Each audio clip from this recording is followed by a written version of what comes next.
2018년 1월 9일 남북 고위급 회담이 재개됐습니다.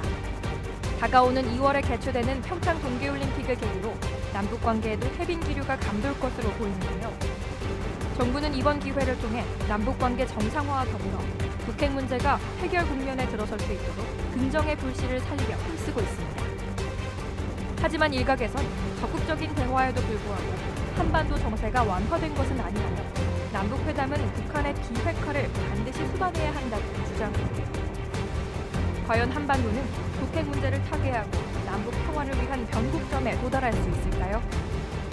오늘 서정리의 경제펀치에서는 더불어민주당 이수혁 의원을 만나 북핵 문제의 현 시점을 진단하고 한반도 정세를 안정화시킬 향후 대책 마련에 대해 속 시원한 한방 날려봅니다.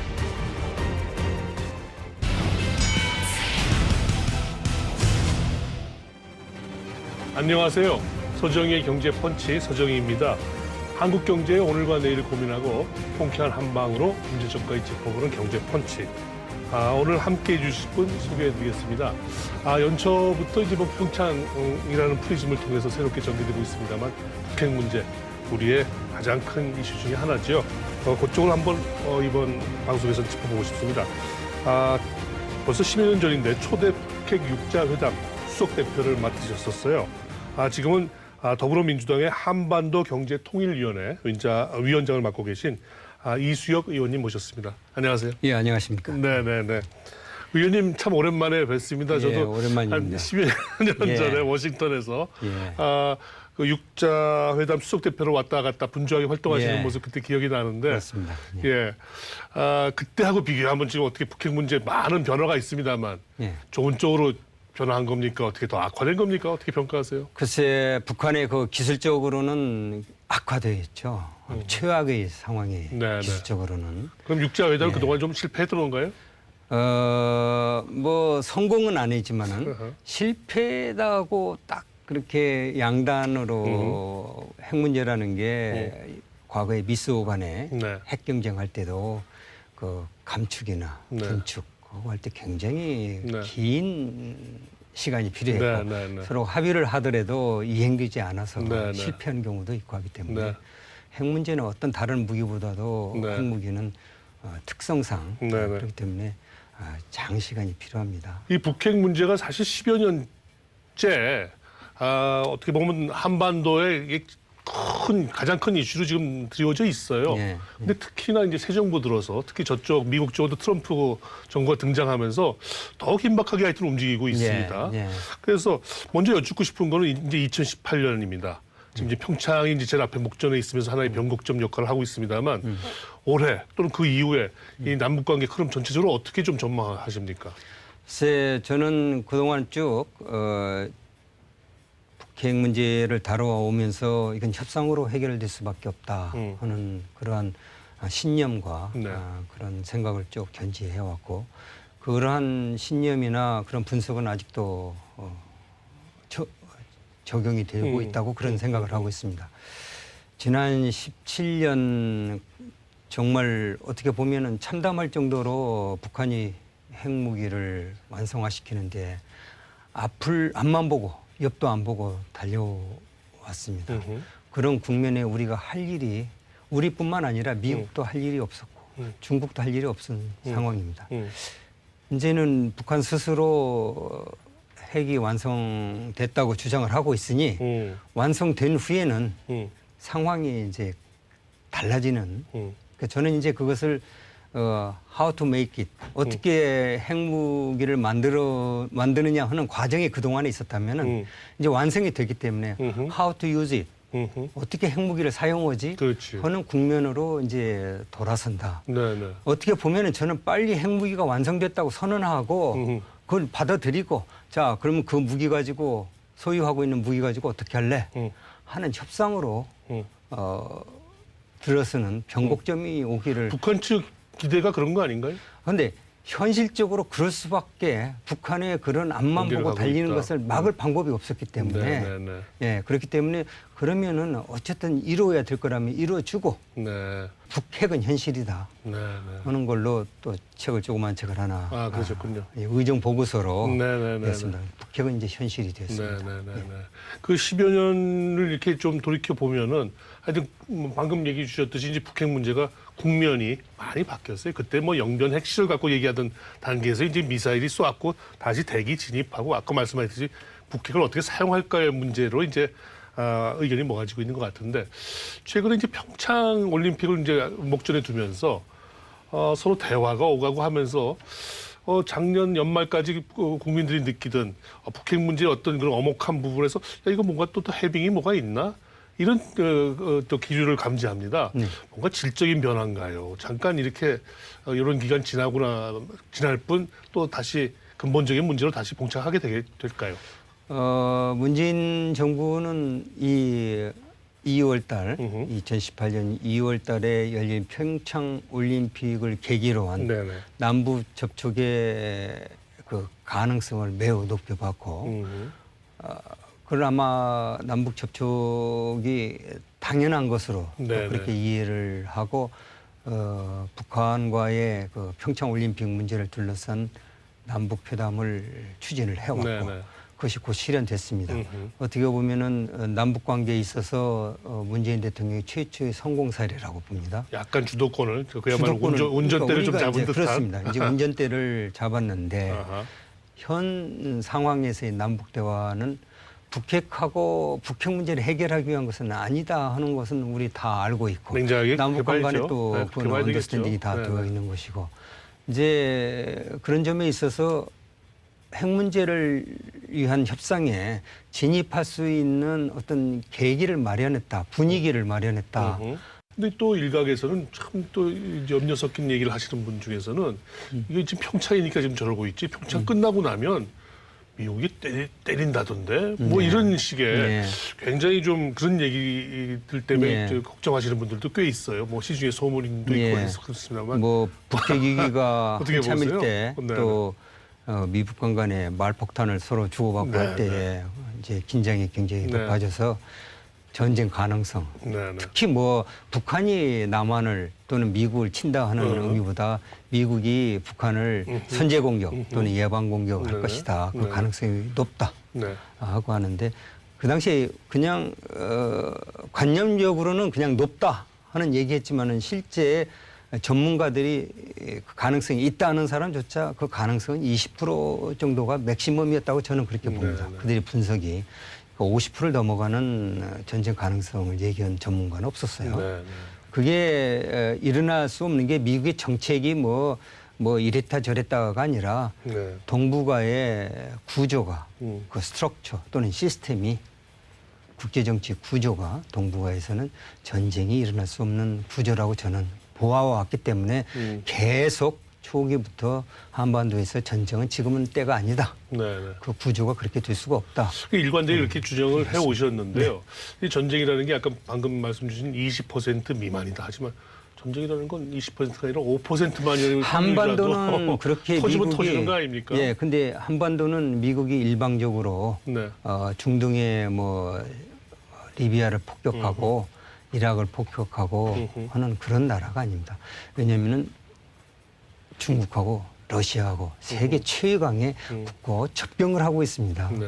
접경을 하고 있다는 사실은요, 최강대국들이 그것은 접경하고 강대국과 접경하고 있지 네. 않는 국가들의 그 안보 상황하고는 완전히 다릅니다. 네. 러시아와 중국이 군사적 조치를 미국의 군사적 조치를 반대하는 그런 상황하에서의 미국의 군사 조치는 러시아나 중국과 네. 특히 중국과의 일대 전쟁을 가고오지 않으면 안 됩니다. 네. 근데 지금은 미중 간의 그런 관계가 설정되면은 미국의 국익도 아니고 중국의 오케이. 국익도 아닙니다. 네. 그래서 북한은 중동 국가하고 자꾸 비교를 하는데 네. 중동 국가가 아니다. 네. 예.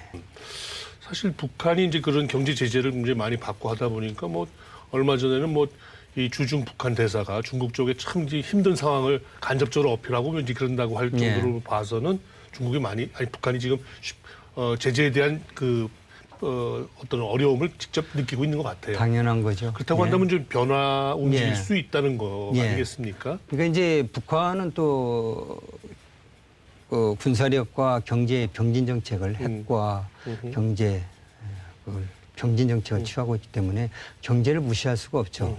제재 속에서도 나름대로 경제 발전 뭐 3.5%라는 그렇던데요? 얘기도 네네. 있고, 그러니까 성장 지금 해오고 있거든요. 어떻게 네. 보면은 그 가능하지 않은 일이 지금 생기고 있습니다. 네. 그러니까 그 경제의 독특성 네. 이것을 볼 때에 제재가 생각만큼 효과가 나타난 건 아니고, 그렇지만 영향은 주겠죠. 우선 물자가 거꾸로도 됩니다. 이게 그 어느 정도 성장에 그런 탄력이 붙었을 때 뭔가 제재가 이제 또 오기 시작하면 더 숨을 그렇습니다. 쉬기가 예. 어렵죠, 사실은. 근데 이제 우리 입장에서는 꼭 북한 죽이기를 네. 어떻게든 죽여가지고 없애버려야 되겠다 하는 것은 국민적 합의는 아닌 것 그건 같아요. 아니죠. 예. 네네. 저 이 의원님 말씀대로 그런 북핵 문제를 또 풀어가면서 또 한편으로는 이 한반도의 어떤 전체적인 그렇습니다. 평화와 경제에 대한 얘기를 계속해가 나가지 예. 않겠습니까? 예. 그런 측면에서 우리 이 의원님이 주도하고 계시고 주창하신 한반도 신경제지도 구상 예. 그런 얘기를 좀 나눠보고 싶은데 그 전에 앞서서 지금 보면은 중국은 이 뭔가 공조가 좀 되다가도 또 안 되다가도 안 되다가도 하는데 미국하고 중국하고도 좀 갈등이 지금 여전히 잠복돼 있고 막 올라오는 것도 많은 것 같고요. 또 일본은 일본대로 지금 뭔가 확실한 방향성이 지금 잘 안 잡혀 있는 것 같아서 오히려 이 주변국들의 분위기가 굉장히 영향을 미칠 것 같은 느낌이 많이 듭니다. 어떻게 보십니까? 근데 이제 큰 틀에서 먼저 접근을 해가는 게 이해를 하는데 네. 편할 것 같습니다. 중국이나 일본 역시 북한 핵은 폐기되어야 된다는 대원칙에 다 동의하고 있고 그걸 추진해왔고 그 포기할 용의가 없는 것이 확실시 됩니다. 그런데 지금 이제 한중 간의 갈등이 이제 크게 보면은 미중 간의 갈등 관계에서 생기는 그 종속적 그 사드가 바로 이제 그런 거죠. 측면에 있는 거죠. 예. 네. 그러니까 우리는 사드는 북한 핵 때문에 갖다 놓는다고 하지만은 중국은 그렇게 이해를 하고 있지 않는 네, 것은 네. 미중 간의 이제 안보적 갈등이거든요. 네, 네. 그것은 국가 간에 당연히 가질 수 있는 갈등입니다. 네네. 지금 요즘 이제 많이 중국이 북한 핵을 용인하지 않을 거냐 하는 건데 그것은 관념적으로 너무 책상에서 이제 우리가 연구하는 사람 책상에서 분석에 모르는 그게 좀 현실적으로는 북한 핵을 용인하는 것은 중국의 안보의 미래에 큰 짐이 된다고 네, 생각할 네. 겁니다. 그래서 그 점을 우리가 의심할 필요는 없고 네. 일본 문제는 지금 묘하게 이제 한일 간의 지금 위안부 문제 때문에 네. 여러 가지 삐걱거리는데 안보 문제에 있어서만은 미국의 확고한 일본은 미국에 지지하고 네. 또 따라가는 거기 때문에 한미 공조가 안보 측면에서 이루어진다면은 한일 관계도 안보적 측면에서는 큰 갈등이 있지 않을 걸로 생각됩니다. 북한 핵 문제에 어떻게 보면 위협이라는 측면에서 보면 가장 겁을 먹고 있는 게 일본일 수도 있어요. 그렇습니다. 예. 그런 측면에서 굉장히 이 북핵 문제를 해결하는 과정에 온도차가 우리가 느끼는 온도와 중국이 느끼는 온도보다 일본이 느끼는 온도가 너무 뜨겁거나 또 너무 차기 때문에 사실 그 일본 변수가 제법 이렇게 올라와 있지는 않지만 저 아래에서는 미국과 이제 연계하면서 굉장히 영향을 미치고 있는 우리가 거 아닌가 하는 가끔은 생각이 듭니다. 일본을 비판적인 입장에 네. 있었을 때에 일본이 이제 신경질적인 반응을 보인다 하는 게 북한 핵 때문인데 우리보다 더 일본이 안보 불안을 북한 핵 때문에 느끼고 있다고 하는 것은 저는 그것은 과장이라고 생각됩니다. 예, 우리가 이제 일본을 비난하기 위해서 그러한 논리를 쓰는 거예요. 일본을 이해해 주려고 하는 측면보다 일본의 태도를 비판하기 위해서 우리가 가끔 일본이 과도하게 북한 핵 문제에서 더 과도한 반응을 보인다고 하는데 우리보다 어떻게 더 과민하겠습니까? 남한보다. 근데 미국이 뭐 괌에 때린다 이런 것보다도 아니. 북한이 진짜 일본 열도에는 뭐 일본 할수 있는 거 때리면서 한국은 남한은 안 때릴 거다? 그렇게 생각할 수 있을까요? 그럴까요? 목표가 일본을 공격해서 침략하기 위한 것은 아니다면 네네. 북한은 뭐 요즘 말로 그냥 적화 통일이 우선 통일의 남한을 자기 수중에 넣고 북한식 통일을 하려고 한다고 한다면은 일본은 좀 멀리 있는 건데 왜 네. 일본을 침략하려고 하겠습니까? 영토 야심이 있지는 않지 않겠습니까? 북쪽도 우리 뭐 같은 민족끼리는 뭐 안 쏜다고 얘기를 하면서 그럼 미국이나 이게 적대 왜 6.25를 일으켰을까요? 아. 뭐 그렇게 우리가 북한의 이 정치적도 최대의 정치 행동을 맞습니다. 하는 거 아닙니까? 북한은 네, 네. 작은 여야의 싸움이 아니고 국가 대 분단된 국가에 먹히느냐 먹느냐 하는 싸움을 지금 해온 거잖아요. 뭐 그런 과정에 있어 보면은 일본이 더 북한은 공격의 대상이다. 미국이다. 그건 저는 이제 믿고 일본 싶지 변수가 얼마나 힘든 변수인가 이렇게 여쭤본 측면인데 뭐 그렇지는 않다. 예, 그러니까 일본도 우리가 이해를 변수는 해주되 아니다. 그 북한의 핵 문제에 직접적 그 가장 큰 피해를 받을 나라는 네. 한국이다 하는데 우리가 네. 의심을 하거나 우리의 알겠습니다. 안보 불안을 축소 해석하려고 할 필요는 없을 것 같아요. 일본 그렇고요. 참 중국의 여러 가지 한계에 대해서 많이 느낀 지난 한 해였습니다. 우리가 근데 중국도 예. 저는 이제 뭐 자꾸 국제 정치적으로 보니까 좀 어떻게 보면 온건한 그런 표현을 많이 하게 되는데 중국이 불안해하는 그 소위 봉쇄 정책, 컨테인먼트 팔러시. 소련이 이제 붕괴된 게 1950년대부터 이루어져 온 한 40년간 지속되어 온 소위 컨테인먼트 팔러시 봉쇄, 미국의 봉쇄 정책에 의해서 결국은 그 봉쇄 정책이 40년 후에 성공한 것이다 하고 이제 그렇게 분석들을 하고 있습니다. 이 봉쇄 정책이라는 건 굉장히 무서운 거예요. 최강대국이 어떤 제2의 경쟁국에 맞습니다. 네. 봉쇄를 해버리겠다고 하는 것은 굉장한 사건입니다. 네, 네. 그러니까 이건 미국이 지금 한반도로부터 시작해서 해서 저 동남아에서 묶어가지고 인도까지 어떤 벨트를 형성해 가지고 봉쇄를 하려고 한다 하는 것은 다 알고 있는 네, 얘기지 네, 않습니까? 네. 중국은 깨려고 하겠죠. 당연히 왜 내가 봉쇄를 당하는데 가만히 있겠습니까? 네, 네. 그 과정에서 생기는 충돌이요, 갈등이고 네, 네. 그걸 어쨌든 외교적으로 해결하든지 그 갈등이 수준을 전쟁까지 이르지 않는 수준에서 유지해 가든지 그건 이제 미중 간에 이제 해결해야 될 문제라고 그렇게 생각을 합니다. 네네. 이제 그 아까 잠깐 얘기 꺼냈던 한반도 신경제지도 구상. 네. 뭐 이름을 잘 지으신 것 같아요. 네. 근데 굉장히 그 담대하고 뭔가 그 아주 의욕적으로 지은 이름이고 뭔가 계획인데 그 사실 그 문재인 정부 출범과 함께 그 초기 분위기와는 좀 안 맞아 떨어져서 호응이 크지는 않았는데 네. 네. 일단 이 설명부터 조금 먼저 부탁드릴까요? 이건 뭐 제가 장명한 게 아니고요. 네, 문재인 대통령이 네. 정치 통일에 앞서 경제 통일을 이루자. 그러려면 무슨 남북한 간의 교류, 교류. 어떤 교류를 어디서 어떻게. 그다음에 한반도에만 그 장소적 측면에서 네. 한반도에 국한하지 않고 이것을 동북아 멀리는 이제 저 유럽까지 팽창할 네. 수 있는 우리 경제 용토를 넓히자 하는 데서 이제 중국과 러시아와 몽골 네. 다 아우르는 이러한 이제 경제 구상이죠. 네, 그래서 네. 이제 서해 환서해 벨트가 있고 그래서 환서해는 이제 이쪽에 중국과 네. 물류와 산업 네. 분야에 이제 거기 지대를 만들어서 네, 네. 하자. 그래서 그 환서해 벨트라고 합니다. 그다음에 이제 동해에 환동해 벨트라고 그래가지고 이쪽에 자원, 에너지, 네, 네. 이제 DMZ 이쪽에 남북한 접경 지역에는 이제 평화 벨트라고 그래가지고 네, 네. 그래서 H형으로 그렇군요. 네. 가운데 H의 그 가운데는 우리 남북한 접경 지역이고 네. 양쪽에 동서해에서 그걸 경제 네, 네. 산업화해서 남북한 간의 교류를 통해 가지고 북한을 이롭게만 하고자 하는 게 아니고 네, 네. 우리가 이제 신성장을 네, 네. 하는 동력을 이제는 대륙으로 갈 수밖에 없는데 예. 북한이 가로막고 있으니 네네.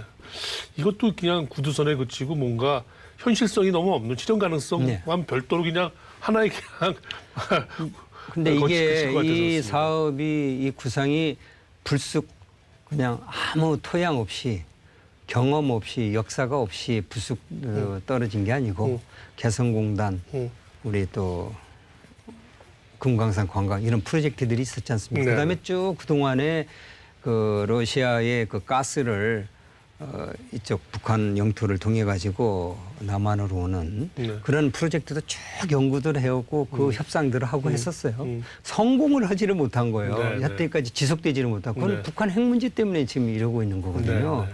그러니까 북한 핵 문제가 이룬다고 그래가지고 우리가 아무 장기적 비전을 가진 목표를 가진 프로젝트를 안 하고 있을 수는 없지 않겠습니까? 네.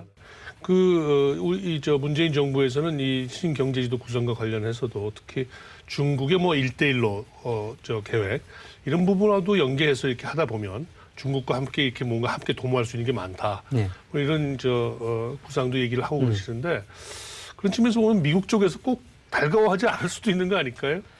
그래서 이제 미국의 그러한 이제 한중 간의 관계에 대해서 네. 중국이 이제 일종의 그 삼각관계, 애정의 삼각관계처럼 자꾸 그런 구도로 그런 프레임으로 분석을 하려고 하고 하는데 국제정치 현상이 꼭 그렇게 그 네. 경쟁심, 네. 상대방에 대한 질투, 네. 내 편으로 안 오고 저쪽 편으로 가네 하는 사람 간의 애정 관계의 어떤 네. 삼각관계에서만 해석되지 않는 네, 부분들이 네, 있고 네. 그렇게 해석되지 않는 사례들이 네, 많이 전개되고 예, 있기 때문에 그것도 외교라고 생각을 합니다. 물론, 네. 그것을 해결해야 될 게 외교고 공감합니다. 그래서 외교력이 높아져야 된다고 그런 생각을 하는 거예요. 끝으로 이제 이 북핵 문제라든지 한반도 둘러싼 외교안보 상황과 관련해서 올해 또는 그 이후 내년까지도 해서 좀 한두 가지 더 짚어주실 게 있으면 짚어주시고 네. 마무리하시죠. 가끔은 이제 우리가 일체 핵위기가 이제 92년에 네. 생겨가지고 94년에 제네바 합의를 하게 됐습니다. 네, 미국 간에. 그래서 이제 동결을 하고 왔는데 그게 결국 실패했어요. 네. 그리고 이제 2002년에 이제 제2의 북핵위기, 이제 제1의 북핵위기는 플루토늄이었고 제2차 북한 핵위기는 우라늄 네, 문제였죠. 농축 우라늄 네. 문제. 그래서 이제 북한이 플루토늄 탄을 만들고 이제 우라늄 탄 만들고 또 최근에 수소탄까지 수소탄. 만들어서 네. 이제 일종의 3종 세트를 이제 만드는 상황 아닙니까? 그렇죠. 근데 어쨌든 협상이 92년 사건부터 94년 이제 제네바에서 미국 그 후에 97년에 사자회담이라는 게 있었습니다. 네. 한반도 평화체제 구축. 네. 그러니까 쉽게 얘기하면 평화협정을 만드는 어떤 그런 구도를 만드는 협상체가 이루어졌고 97년에 그리고는 이제 2003년에 육자회담이 이제 만들어진 거죠. 근데 이 일련의 과정을 저는 시즌 1이라고 합니다. 이제 지금부터는 이제 2018년 올해부터는 시즌 2. 네. 근데 아마 시즌 1과 유사한 북미 접촉, 사자회담, 육자회담 그 아젠다들이 달랐죠. 네네. 아젠다가 다른 협상체 모델러티가 만들어지고 그에 따라서 아젠다가 달라지는 다른 협상체 안에서 협상이 이루어질 것이다. 네, 그래서 네. 그 저는 이제 시즌 2 올해부터 네. 시즌 2가 전개되는데 네. 첫 단초는 이제 우리 남북한 협상이 이루어진 것을 기초로 해서 미북한 협상이 조만간에 이루어지리라고 그렇게 전망을 합니다. 네. 곧 있을 평창 올림픽 혹시 참관 계획 있으신가요? 예, 우리 민주당 의원들 전부 다 네. 표를 구매를 했습니다. 아, 그러셨군요. 한번 거기 또 북한 쪽에 네. 뭐 응원단이며 대표단이 많이 온다는데 네. 좋은 기회 되시길 예, 바라겠습니다. 저도 그렇게 기대를 하겠습니다. 네.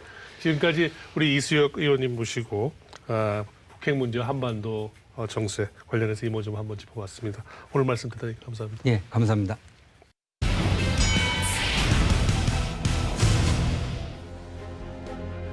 곧 있을 평창 올림픽 아마 스포츠 선수에게도 큰 재전이지만 우리 북핵 문제 남북 관계를 보고 계신 많은 우리 국민들께서도 아마 그 관심 있게 보셨으면 하는 그런 바람입니다. 새로운 계기가 되기를 바라면서 또 한편으로는 그 이후에 전개될 여러 가지 북핵 협상에 도움이 되길 기대해 보겠습니다. 서정의 경제펀치 오늘 여기서 이만 인사드리겠습니다. 감사합니다.